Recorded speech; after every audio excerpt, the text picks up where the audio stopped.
So we're doing, um, we're taking some time sort of in this post-Easter season, this Easter season, but post-resurrection season, as we to look at the I am statements. There's a couple of reasons for that. The first is we get several of them during this season. Sort of when you look at the layout of the 7 weeks of Easter, it follows a trajectory no matter what year we're in. And that is that Easter Day, the second Sunday of Easter, and the third Sunday of Easter, we have resurrection encounters, times when Jesus appears physically to the disciples, to friends, to Mr. and Mrs. Cleopas on the road to Emmaus. But we have these resurrection appearances, usually, though not always, but usually from Luke, John and Luke. The second Sunday of Easter is always Thomas, which comes from John. But then we get a sort of third Sunday, usually from Luke, Road to Emmaus. This year we had the broiled fish breakfast. And then for the weeks of the fourth Sunday of Easter through the seventh Sunday of Easter, so 4, 5, 6, 7 Easter, we get more a sense of what does it mean to be Easter people in light of the resurrection on this side of the empty tomb with sort of the risen Jesus at our center. And a lot of that involves I am statements. This past Sunday is a good example. The fourth Sunday of Easter is always I am something related to sheep. Some years it's a gate, some years it's a shepherd, some years it's a door, some years it's a but always something about sheep, right? So we sort of get this quote good shepherd Sunday. But we had this past Sunday, I am the good shepherd. That's one of the I am statements as they are known. And while talking about Jesus as I am the good shepherd, or I am the vine, which we'll get this week, or I am the bread of life, which we'll get this summer, or I am the resurrection and the life, which we get outside of the tomb of Lazarus, while that sounds like it's just talking about Jesus, almost always those statements are paired with you are, right? I am the good shepherd. And then Jesus goes on to talk about what qualities of the sheep, right? My sheep hear my voice. My sheep answer when I call. I know my own know me. When we get this week, I am the vine. I am the vine, you are the branches. Right? And so we can think about these. For those of you that know the Sunday school song, there's a reason I titled it His Banner Over Me is Love. The verses are all about the I am statements, right? I am the vine, you are the branches. His banner over me is love. Or for the 21st century, we now have I am the Force, you are the Jedi. His banner over me is love. Or I am the Sensei, you are the ninja. His banner over me is love, which actually work really well to explain this relationship. Um, but with these I am statements are not just about sort of the risen Jesus, but also about us as Easter people. And so as we look in this season, we're going to take a look at these. This week, sort of looking a little bit more at the power behind I am itself. And then we'll look more at sort of the sort of descriptors of Jesus as we go through this session. So the first I am that appears in the Bible as related to the divine one comes from Exodus. Right. So in Exodus 3, Moses on the mountain sees the burning bush, shows up. God says, you will go and proclaim deliverance to my people. You will, talk to Pharaoh. You will stand up to Pharaoh. And Moses says, if I come and say that the God of your ancestors has sent me, they're going to ask, what's his name? And what am I going to say? And now remember, Moses really doesn't have a name for God for a couple of reasons. The first is, so far, God has never given a name to the people of God. It's just God.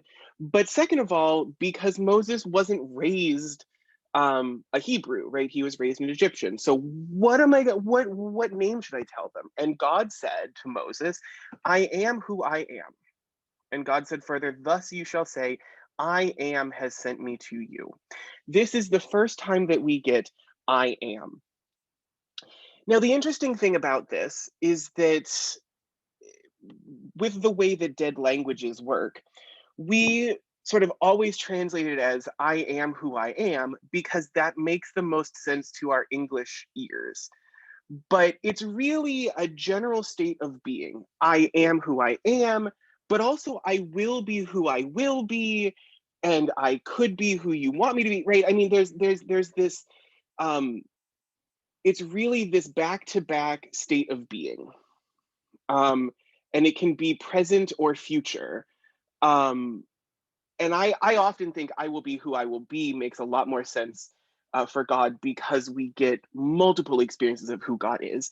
But that's what we get as far as I am. And to this day, I am, or this I am who I am, is sort of the unspeakable name of God, right? And so what we get is our Jewish siblings who still to this day don't often speak the actual name of God. So in Hebrew, you'll see here is the tetragrammaton, which is Yod He Vav He, Yod He Vav He, um, which when it's pointed, which means when there's the dots which equal the vowels in Hebrew, it's actually given more vowels than can fit in the word, specifically so that you can't pronounce it. It is uh, in the Hebrew itself, if you're reading directly from the language, it is written in a way that makes it impossible to actually pronounce the name. Now, that has never stopped Christians from trying to name it. And particularly, I'm going to say it, particularly our sort of early German biblical scholars who have tried to take it and tease it apart and say, well, Yod He, Vav He, we'll put in a couple of vowels and we'll make it Yahweh. Because we get Yod He, so YHWH, and we'll put in an A and an E because that's about what's in there, and we'll just call it Yahweh. And then we sort of translate it into less awkward sounding words, and we end up with the word Jehovah, right? Guide me, O thou great Jehovah, is just sort of a really sort of Western European version of Yahweh. But the thing is, there's a new movement for us in the church to really respect the unspeakable name, and to not use these. A couple years ago, I know the Vatican came out with a new guidance for worship texts that actually rewrote some of their music and prayers to take out um, Yahweh in some of their music to be respectful of the fact that this name from the beginning was never meant to be spoken out loud. Why? Because of the idea of not taking the Lord's name in vain. That specifically, when we look to sort of the Jewish teaching on not taking the Lord's name in vain, it is not to speak the name of God, even with sort of wandering thoughts, and that humanity will never sort of have the ability to have as honorific of a mindset or a heart set to speak that name without causing some sort of slander to the name. So we just don't say it. And the joy is that that means we end up with a whole slew of images for God. We end up with a whole bunch of ideas and names and images for God that, I'll be honest, we Christians are just now coming around to owning, right? I mean, certainly anyone that's heard Gail Ramshaw has heard this for a few years at least, about sort of the expansive language around God, the imagery around God. As a matter of fact, I'll put in, I will put in another plug that our new hymnal has a resource in the back of it that is specifically an index of expansive images for God, um, that can be used in poetry and prayer. And that is a good thing, but as I say, it's something that we Christians are just now coming around to, but has existed in Judaism forever, because they've had to work around how to not use the name of God. Interestingly enough, just as a side note, when you read through the Bible as it is in English, you will see that sometimes the word God and sometimes the word Lord are in all caps, either all caps or small caps. And those are instances in the original text where the actual name, Yod-Heh-Vav-Heh, of God is in the text. But since it can't be spoken, it has been translated either as God or Lord. And the way they came to figure that out was by what is the first vowel that the author put into the text. And if it's an A for Adonai, then it gets translated as Lord. If it's an E for Elohim, it gets translated as God. And that's why sometimes it's Lord, sometimes it's God. But anytime you see that all caps name in the Bible, those are times in the original text that Yod-Heh-Vav-Heh, this tetragrammaton, this unspeakable name of God, shows up. That's a lot of heady stuff, but I wanted to sort of outline for us sort of I am as the power of I am itself being literally the name of God. I am is the name of God. And part of the idea that we can say I am and not worry about it being the name of God is that there is this understanding that translated into other languages doesn't count, right? It's only trying to speak it in Hebrew that's the problem. So throughout this, talking about I am is not quite the same. Are there questions this far? Seeing none. John, the Gospel of John. The Gospel of John is an interesting one. He is the odd one out. So there's 4 Gospels. 3 of them are known as synoptic Gospels, and then there's John. All of the I am statements, I am the good shepherd, I am the door, we'll talk about these, I am the bread of life, all of the I am statements come from the Gospel of John. Why is that? Well, because John is the only non-synoptic gospel. John is known as a sayings gospel. There are other sayings gospels that didn't make it into our text. What that means is Matthew, Mark, and Luke, when they tell the story of Jesus, tell it as a narrative of the life of Jesus. Jesus, in Matthew, here's the genealogy of Jesus. He's born, the Magi show up, he goes to Egypt, he comes back, he gets baptized, right? He does ministry, he teaches on the mountain, he does these miracles, he does these healings, he ends up in Jerusalem, he's crucified, he's risen, the end. The same could be said for Mark and Luke, the difference being Mark doesn't have a birth narrative. John has some stories about the life of Jesus, but not in the same sense of an ongoing narrative.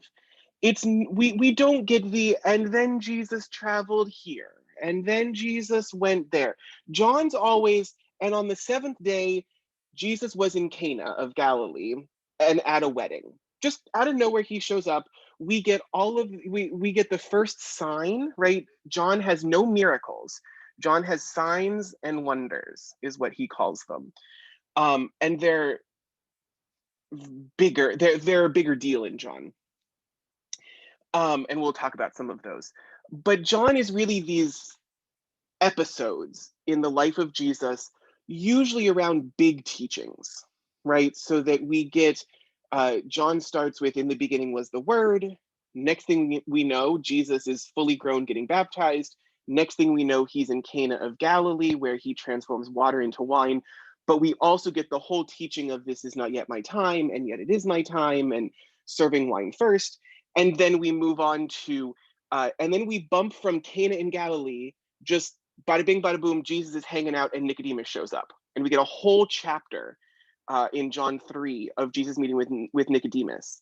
And the next thing we know in John 4, he's outside of Samaria, where he meets with a Samaritan woman for a whole chapter.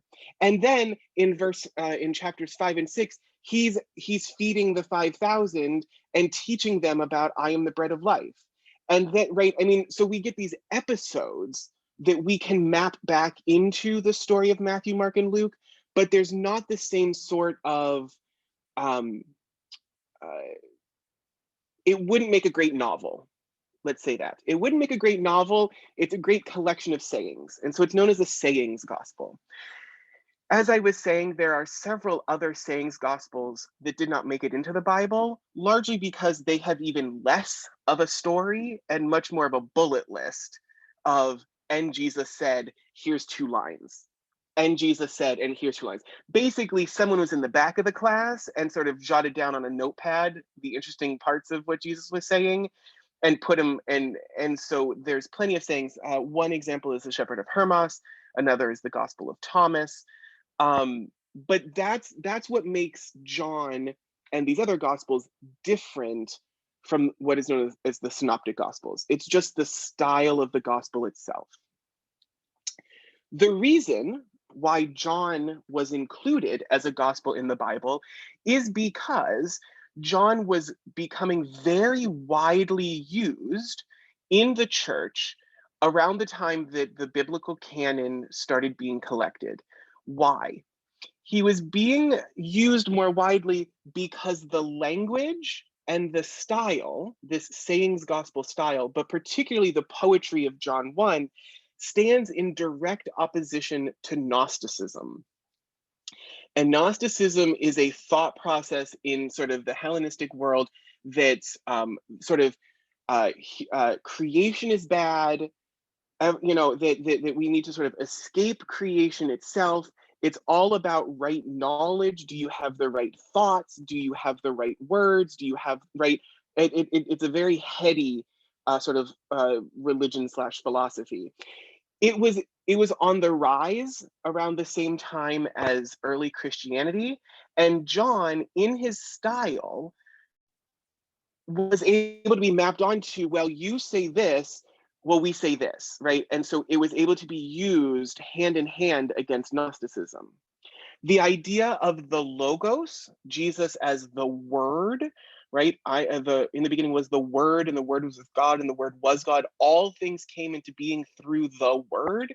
That word logos is a big deal in Gnosticism because the logos is the creating force of the one true God of Gnosticism. So in Gnosticism, the one true God is sort of the one being, but doesn't have direct work in creation, but rather has this spin-off entity known as the demiurge. And the demiurge, or the logos, creates the world. There's a reason why John spends a whole chapter using the word logos in every line.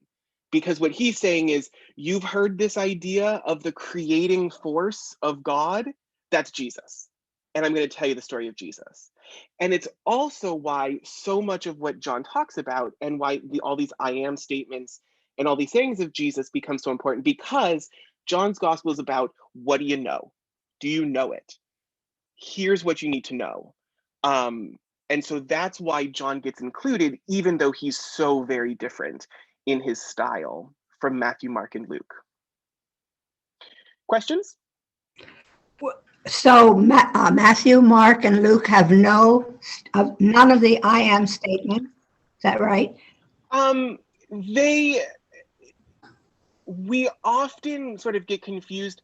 They have similar teachings, right? Luke will have a passage about Jesus shepherding the people, but not in the same way as the I am statements. What about any of the non-canonical books? I'd have to go in and look at those. I think a few of them are shared, or at least similar sentiments are shared, but I'd have to go in and look. It's been a long time since I've been in the non-canonical Gospels. But yeah.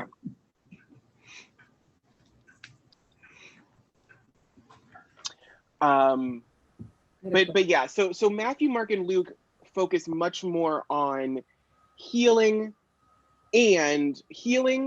feeding, and parables, right? So Matthew and Luke, but particularly Luke, have the parables, which is the way Jesus teaches in the Synoptic Gospels, whereas in John, he's much more blunt. I am the good shepherd, right? It's still the same idea of sort of the metaphor that is in the parables, just a little more direct, right? Because that's the other thing. Matthew, Mark, and Luke have these parables of there was a shepherd or there was a sower who went out to sow some seed. And then the disciples are like, what the heck are you talking about? Who's the sower? What are the seeds? And Jesus has to explain it. That doesn't happen in John because Jesus says, I mean, if John had included a story about a sower, which he doesn't, Jesus would have told the story differently. I am the sower, you are the seed.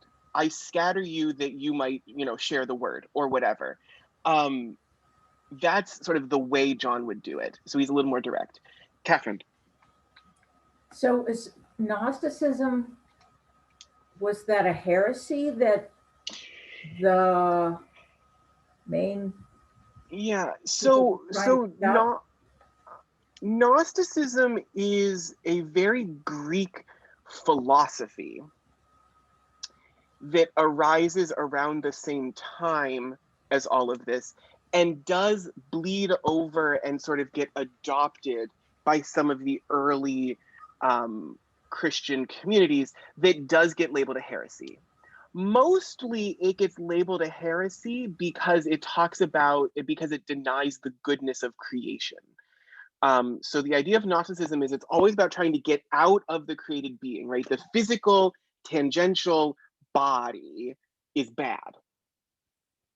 Christian Gnosticism will go on to talk about sort of the evil of the created being. And it's all about trying to escape it, right? What can I do? What can I learn? How can I act that I can, when I die, get out of this? Which denies the whole first chapter of Genesis that talks about creation being good, good, and very good. It also somewhat denies the redemption of humanity by the crucifixion, but that's a whole other story. We hear some of this still. The thing about Christian Gnosticism is that there are vestiges of it that are very hard to kill, and we still hear them in the world today. Yeah. Augustine actually was sort of borderline Gnostic because the entire idea of original sin was made up by Augustine and has these ideas of like your physical created being beyond your control is evil. Now, I know Penny tells a story that because she worked with young children, she fully believes in original sin, and we've all been there. But what I will say is that's actually not a Jewish understanding. The idea of the fall or original sin is not Jewish because it's not mentioned anywhere, right? Yes, there's the first time that humanity disobeys God and they receive their punishment, and that's justice, right? That is, you did something wrong, you got your punishment. It was a particularly lenient punishment because God declares that if they eat from this fruit, they will die, and they don't die, they're just sent out to work the land. But Augustine reads this and talks all about this original sin because of Adam and Eve.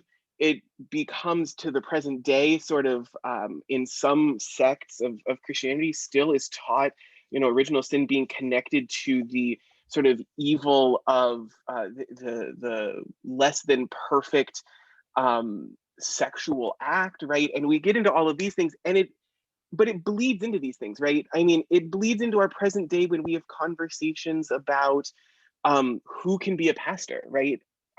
Do these people fit enough of a mold to be holy enough to be why? If this is about humans being called to be pastors, then your humanity is part of that, right? I mean, so we're still having these things that we're working on sort of shaking loose, but it is technically, in its fullest sense, Christian Gnosticism is a heresy. But all of this rise of Gnosticism and bleeding into Christianity, sort of all around the time that John's gospel is written. And so his becomes very popular, as churches throughout the Mediterranean are trying to combat their neighbors down the street who are saying, well, humanity is bad, and oh, this central God and this creative force, and they don't know what to say. And then they go, oh, wait a second, we have a text. This text teaches us that demiurge you're talking about, that's Jesus. Let's tell you more about Jesus. So that's how we get there. But yes, Gnosticism Gnosticism itself is sort of outside of Christianity, but Christian Gnosticism is declared a heresy. Let me just say, there's really common in some Christian groups, really common understandings that life here on earth is really a drag, and we can't wait, and when we get to heaven, that'll be the ultimate. Yep. You see that just in a lot of gospel songs and all that sort of thing. And the thing that I try to get across to people is there's no actual biblical witness or teaching of Jesus of the idea that you're going to die and sort of float up on your cloud with your harp and your halo. The biblical witness is at everyone's so again, there's nothing specific about what happens after death, really. I mean, we get multiple models of it in Christian scripture.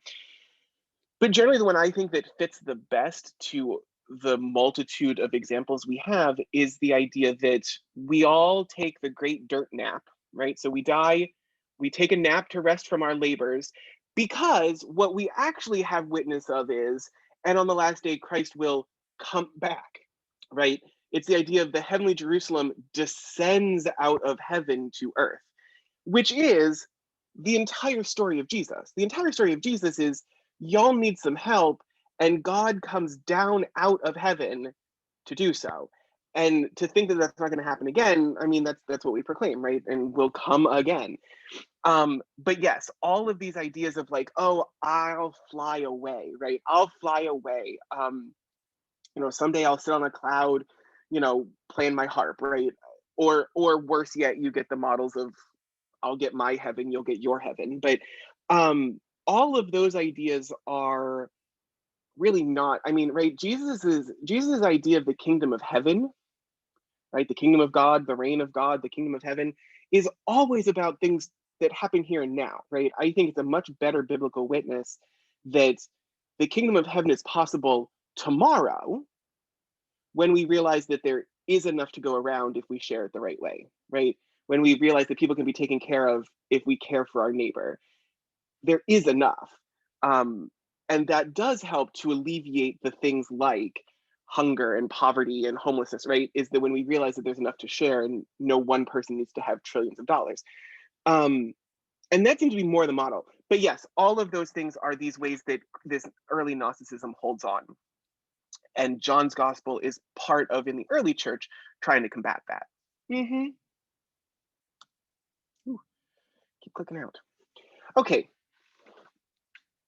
So this is a almost exhaustive. I think I was going through this list earlier. I think there's one or two other ones that I could think of, but I need to go in and find them specifically. But Jesus declares himself several things in John's gospel. In chapter 6, in the never-ending conversation about the bread of life, Jesus is very specific that he is, I am the bread of life. I am the light of the world. I am the door. He also will say, I am the gate. I am the good shepherd. We heard that one this past Sunday. I am the resurrection and the life. That's what he tells Martha outside the empty tomb of Lazarus, right?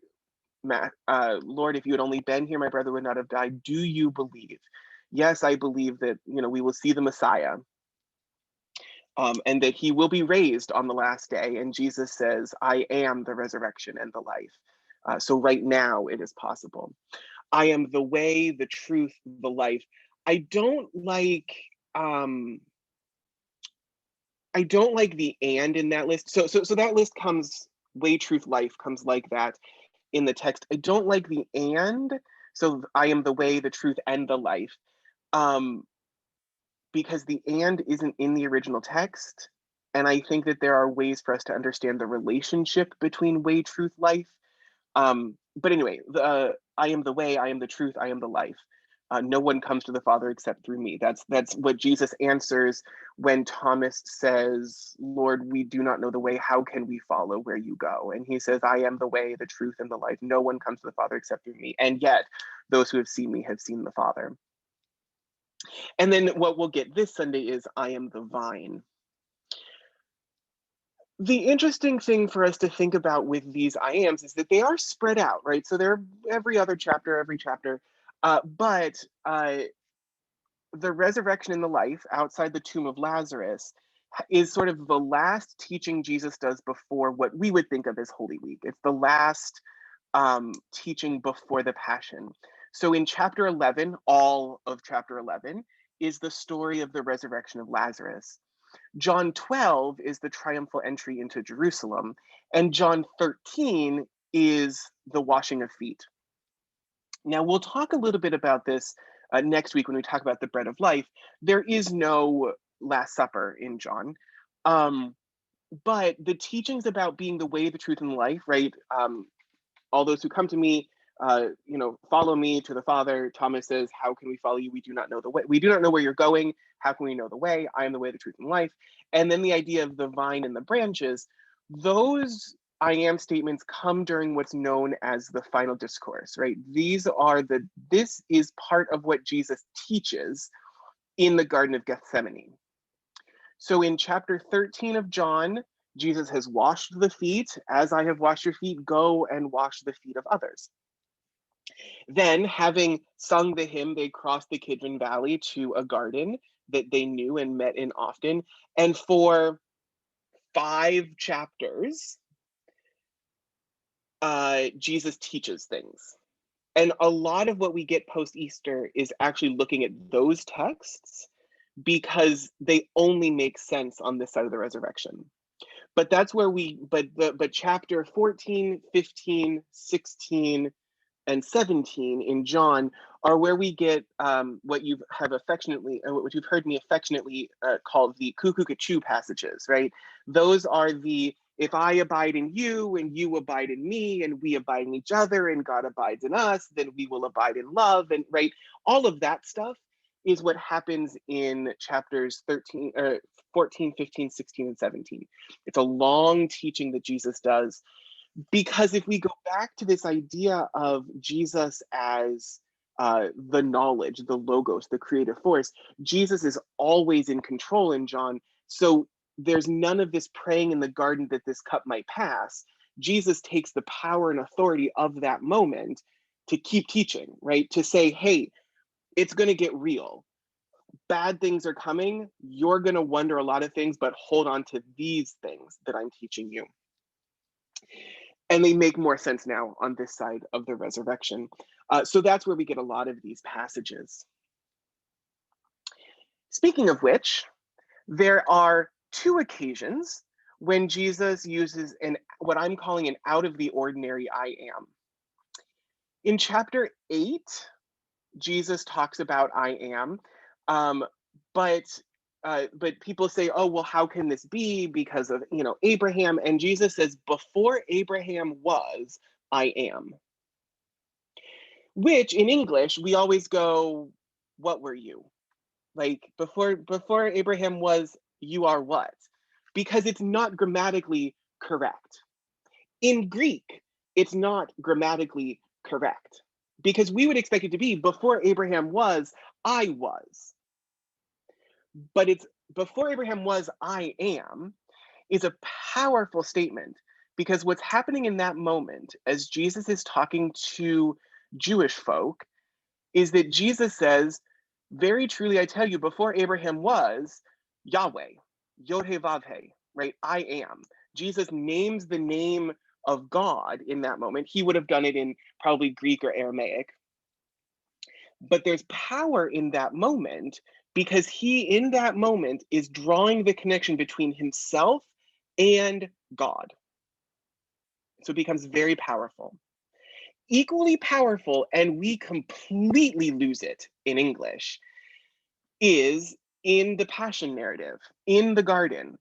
chapter 18. Then Jesus, knowing all that was to happen to him, came forward, right? So now all the guards have entered the have entered the garden, and there's no Judas kiss in John. Jesus knows he's in control. He steps forward and says, "Who are you looking for?"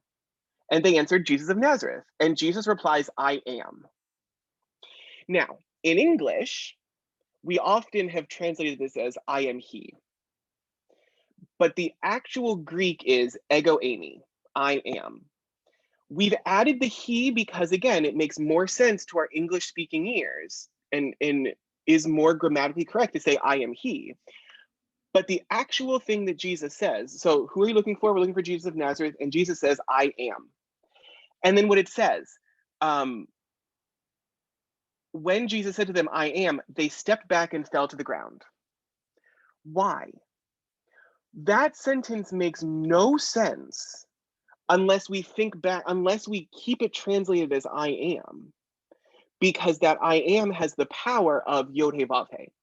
So what happens in that moment is that Jesus goes, "Well, who are you looking for?" And they go, "Jesus of Nazareth." And he goes, "Name of God," which is equivalent to "I am," but says it in a way that they are taken aback, A, that he would say the name of God, and B, that he be equated to it. And I think some realization of what they've gotten themselves into coming now to arrest him, right? But the power in this moment is "I am." These two, as I say, are out of the ordinary because they don't fit the model of the other ones. There's no "I am the man standing in the garden and you are the people trying to arrest me," in the way that we have "I am the vine, you are the branches. I am the good shepherd, you are the sheep," right? "I am the way, the truth, and life. You must come to the Father through me." There's no teaching about us. These are just "I am" statements. But again, we miss them in English unless we keep this connection back to the Tetragrammaton, back to the unspeakable name of God. That Jesus is not afraid to draw this direct connection between himself and God. Leaving, I'll be honest, leaving the connection there as far as, is Jesus God? Is Jesus the Son of God? Is Jesus the demiurge? Right? Jesus leaves a lot of that to our imagination. But this clear connection to the very name of God, which was unspeakable, continues to be unspeakable, but Jesus would speak it to a people that held onto the power of that very name. And we miss it when we don't, when we try to translate it into ways that make sense to our ears, right? So again, I actually I copied and pasted out of the New Revised Standard Version, the version we use in worship, but I took out the he's, because even in that, which is a pretty good scholarship, there's pretty good scholarship behind that translation, but even there we've translated it as "I am he," because it makes more sense to our ears. But the truth is, Jesus says "I am." And the power of that moment then helps it to make sense of why they stepped back and fell to the ground, because there was such a shock in this moment. But I think that then taking these two sayings, these two "I am" moments, and then looking at this longer list of "I am" something, these metaphors that Jesus uses for himself, I think keeps the same power behind the "I am," right? Because it becomes this, not just a teacher. This isn't just, "Oh, I'm teaching." This is God, the good shepherd, God, the door, God, the light of the world. As we know God in Jesus, yes, because Jesus is the one speaking, but the power in the "I am" is nonetheless very powerful, right? Because all of these begin the same way. Ego eimi, the bread of life, ego eimi, the light of the world, which is precisely what Jesus says in these moments. "Very truly, I tell you, before Abraham was, ego eimi." That's the Greek version of "I am." Ego meaning I, eimi being the personal form of to be. Then Jesus says, "Who are you looking for?" They say, "Jesus of Nazareth." Jesus says, "Ego eimi, I am." It's the same phrase. And all of those then allow us to sort of keep this power, and explains, going back then all the way to John's gospel that we were talking about, sort of why John's gospel is so interesting, because it's this, not only is it the sayings, not only does it combat Gnosticism, but it has these direct God-related moments of Jesus teaching that are left a little bit more vague in Matthew, Mark, and Luke, right? We always get the, who do people say that I am? You are the Christ. Actually, that's John. Sorry, I take that back. But, you know, in Mark's Passion is the version where the centurion is the first person at the foot of the cross to recognize Jesus as the Son of God. And interestingly enough, and this is a conversation for a whole other time, Mark's gospel is kind of a loop, because Mark's gospel starts the good news of Jesus Christ, the Son of God. And the last thing that happens is the centurion stands at the foot of the cross and says, surely this was the Son of God, which kind of brings us back to, oh, right, okay, back to the beginning of the story. And so, but you know, so it's a centurion. Jesus talks about himself as the Son of Man, the human one, right? All these things, which would have been powerful to the people of Israel, because they certainly would have been prophetic titles for the Messiah, but not in the same way that Jesus draws this direct correlation to being God. I think this is the end of it, yeah.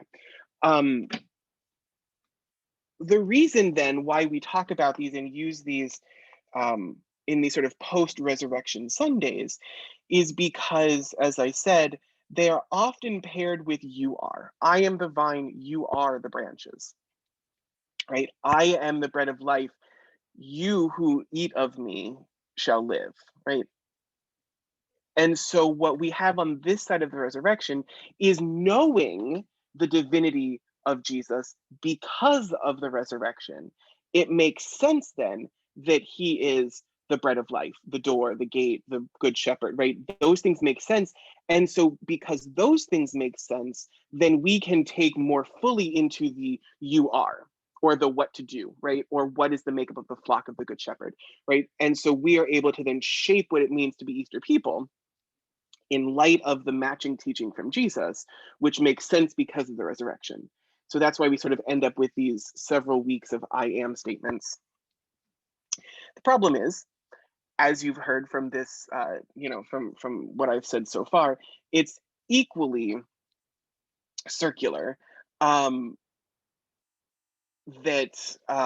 you know, it's equally circular to talk about it as it is in the original text. So anyway, that's what I have for us. Are there questions, comments, concerns as we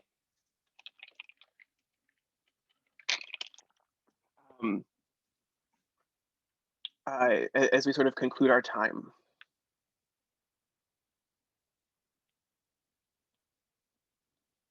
Seeing none, then I thank you all for joining with me, and remind you that Wednesday's Bible study, Thursday is book group, and Sunday is worship at 9:30.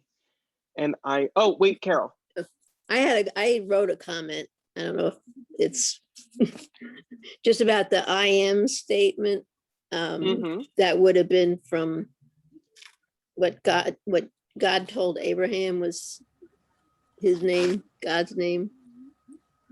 I am who I am, or I will be who I will be, or however. Told Moses, yes, and yeah. Oh, so I was blanking so we talked about that a little bit. We talked about that a little bit at the beginning of the session.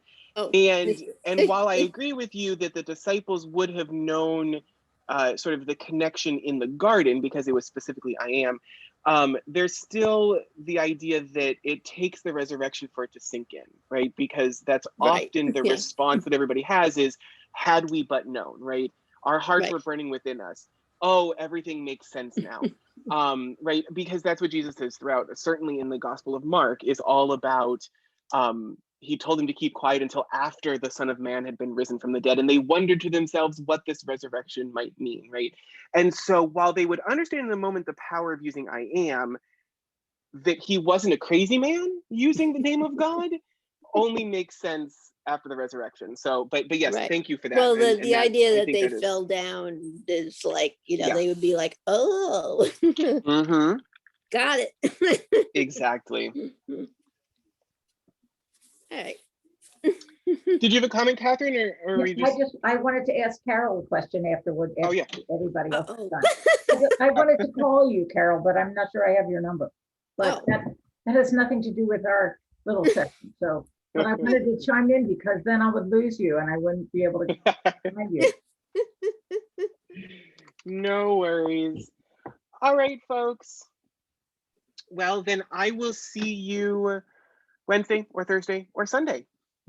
Good, Thank you. Thanks. all right. Thanks, What's your Pastor. question? Yep. What's Yes. your question? Oh, Catherine? I'm gonna take out Oh. my headphones. I can't leave because you all will be kicked out, but I'll let you all Right, chat. right. I'll just Can you give me your phone number, Carol? Oh, sure.